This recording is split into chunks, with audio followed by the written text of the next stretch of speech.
দেখতে পাচ্ছেন কি সুন্দর দৃশ্য। পাহাড়ে উঠছি আমি, কি বড় পাহাড়। এরা খুব বড় পাহাড় করেছে। পিছন থেকে মামু ভিডিও করছে আর পাপা ওখানে দেখতে পাচ্ছেন প্রিয় পাপা এসেছে। ওরা দুজনেও আমাকে দাবাদার দাদি দাঁড়িয়ে গেছে। বাবার আমি আর মামু এসেছি। আর দেখতে পাচ্ছেন কি সুন্দর দৃশ্য, খুব জল পড়েছে। কিন্তু আপনারা কি বলতে পারবেন যে বাংলার দুঃখ কাকে বলে? বাংলার দুঃখ দামোদর নদী কে বলে। আর দেখতে পাচ্ছেন কি সুন্দর দৃশ্য।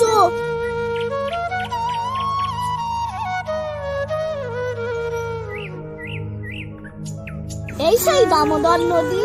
টাটা বন্ধুরা, আবার পর চ্যানেলে দেখা হবে। যদি মন খারাপ হয় তাহলে নিশ্চয়ই আমার চ্যানেলে আসবেন আর নিশ্চয়ই দেখবেন আমার চ্যানেলের ভিডিও। আপনাদের মন ভালো হয়ে যাবে।